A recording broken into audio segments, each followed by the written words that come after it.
Well, I was talking about mortgages, and my camera, I'm running the whole thing all by myself here. The camera shut off, and I was talking about Uncle Sam Shazam credit cards. The idea with the Uncle Sam Shazam credit card is that we pay off everybody's credit gets paid off. Everybody gets a new interest rate at 7 to 12%. People that are on fixed income could get a card with a $500 line on it, and they would have to sign a paper that their Social Security check or whatever it is could be garnished for 10% of what they owe if they fail to make the payments. So that then a lot of poor people that don't have any credit at all would have a shot with a $500 line. So now you would think that the banks and everybody would say, well, we don't want that. We don't want to have that happen. Everybody in the country will have a clean credit card in their back pocket, or whatever cards they've got, whether it's Master, Visa, Capital, whatever card company that they have a card in their pocket will be clean. So this is not bad for the card companies because they're paid off in bonds. So now somebody walks into a store, and the husband is working, the wife is working, and they both got clean cards in their pocket, and they see a 72-inch three-dimensional television that'll play all their computer stuff and be on the internet and watch the football games in 3D or whatever it is that they like to do. And they want that TV set. Well, they got a clean card in their pocket, don't they?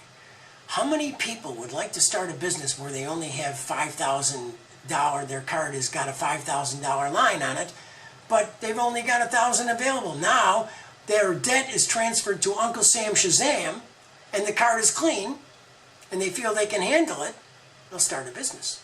So thousands of new businesses will start. So that's my program for, besides the mortgage, I'm doing the same thing with Uncle Sam Shazam. I'm applying public money to private debt and picking up the private debt. So now the interest on the Uncle Sam Shazam, the spread between the Uncle Sam Shazam savings bond given to all the card companies and the money that you pay for the credit, the instant credit that you've got, which at better terms and a better deal where you're not ripped off, that also applies to the national debt. So that we really won't have hardly any national debt, and we can go about the business of doing all the things that we need to do to improve our country. We have all this infrastructure that we have to start rebuilding, that we should be building. We should be having maglev railroads running all over the whole country. You should be able to board a train in Washington, D.C. or Boston or New York at 9 in the morning, and the next day at noon get off the train in Los Angeles or San Francisco. What a fabulous ride that would be across the prairie, 400 miles an hour, and great sleeper cars and fabulous food.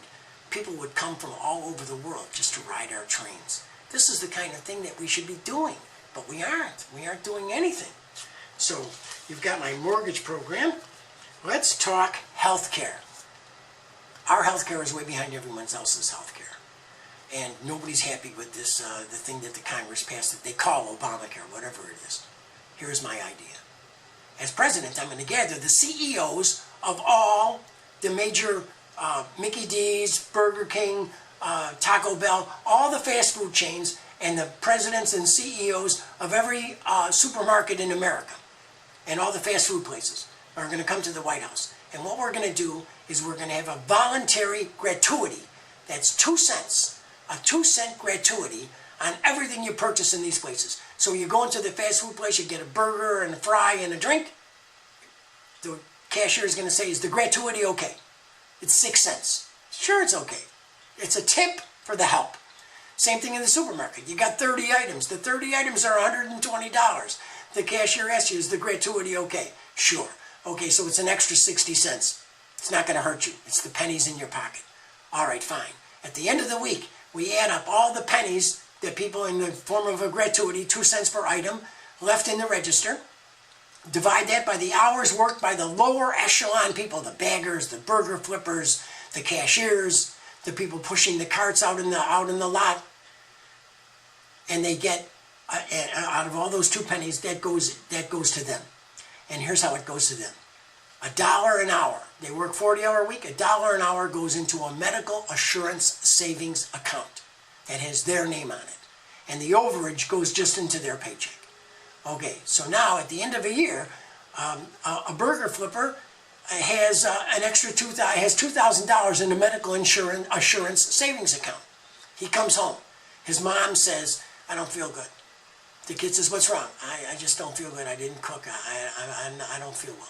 And the kid says, what? I'm off work tomorrow, Mom. We're going to the doctor, and I've got my medical assurance card, so it's covered.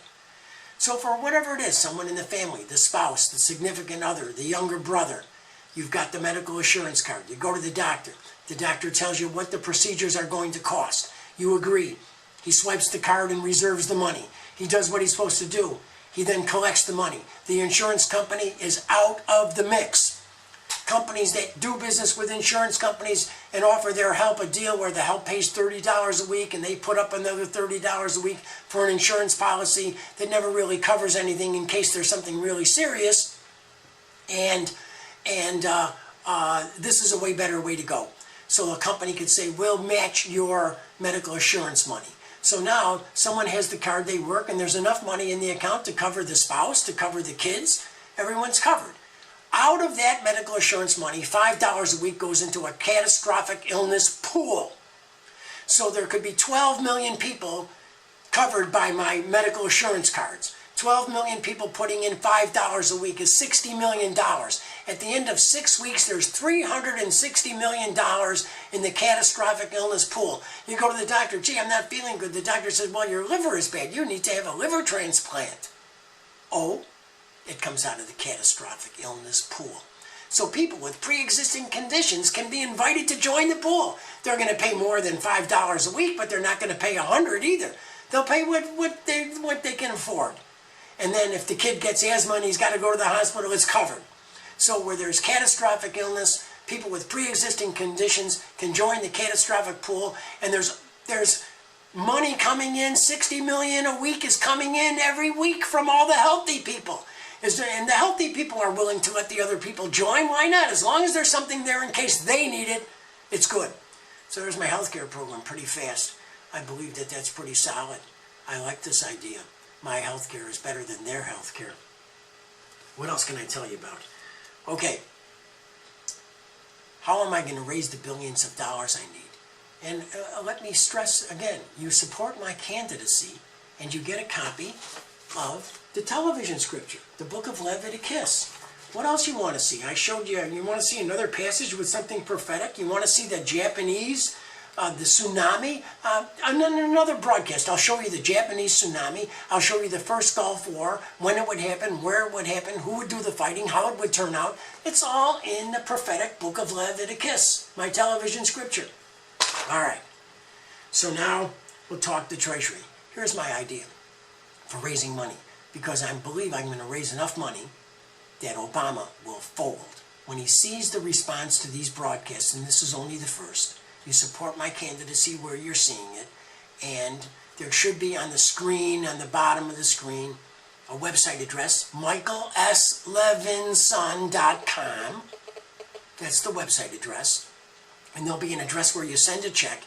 People send a check, include a self-addressed stamped envelope.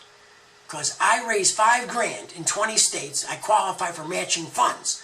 So someone who sends a check and you send me a self-addressed stamped envelope, you can get your money back, because I only want to use the public money. In the meantime, or you donate on the website.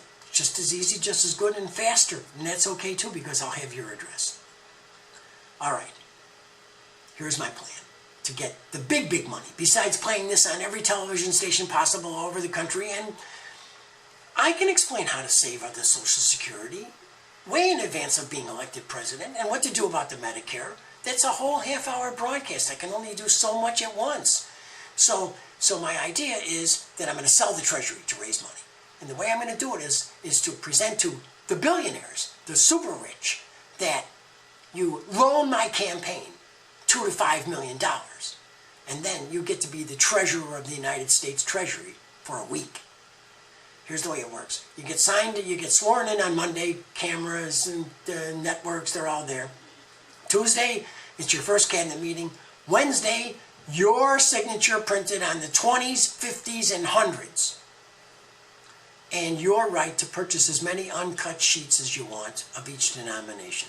Thursday, it's another cabinet meeting. Friday, you come to Camp David with the right to come back anytime you want. Just let me know that you're coming. And Monday, a new treasurer gets sworn in. So there's, in my first term, there's 208 weeks, 52 times 4, 208. So I'm looking for 208 multimillionaires with $5 million to plunk down in the form of a loan for my campaign. When Obama sees that, he will fold. When he sees your $20 going into my campaign coffers, he'll think that he's going to have to fold because he doesn't have a vehicle for world peace. Nothing of the kind. So your support is going to bring about all the changes that we need. So that's how I'm going to raise the billion that I need to raise from multimillionaires that have the money that they could throw it down on the table. That it's no big deal because they would want to be the treasurer for a week. They see their name printed on the money. That's why. So that's my plan for the Treasury. What else? 6 months after I'm in office, I'm going to have a TV show, live at the White House, an after-dinner United Family talk show. And my plan for all of you who support my candidacy, besides getting a copy of my television scripture, the book of Leviticus, okay, all hand-lettered, I've showed this to you already. Besides getting a copy of the book of Lev, a digital copy, you will be on the list to come to the White House for lunch. That's my program. You come to the White House for lunch because you supported my candidacy. You're at the top of the list. So then, the east room of the the east room in the White House will be luncheon, fabulous luncheon. You'll come. You'll throw $5 in there, and because I'm personally paying, no matter how serious the world's problems are, you got to stop and have lunch. So no matter what's going on, we'll have lunch. And I'll walk around and I'll talk to everybody and you'll tell me what's on your mind. That way I always stay in touch with all of the people. I like that idea. I like that approach. So now, you come for lunch, and after lunch, you audition. If you have some talent, there's something that you do. You play the spoons, you sing opera, you do stand-up comedy, whatever it is. You'll audition with my group to be on live at the White House and perform. And in case you're really a terrible performer, you'll get the gong. But you're good, you'll have the opportunity to, that everyone will see just how good you are. And that's a really good idea. So every night, I'll take a nap at 4 in the afternoon, I'll get up, and then I'll talk to everybody from 7:30, a monologue, what's going on, what happened that day. Maybe you'll be on to perform. The stars will be there with their latest movie or whatever it is. When it gets to be 9 o'clock, the program is over. I go upstairs and go to bed because I got to get up 6 o'clock the next morning, and we all had a lot of fun. And that's my program, and that's what I'm going to do. So I stay in touch with everybody with my TV show live at the White House. Now I got to shut the camera down because somebody's banging on my door. So I'll be right back.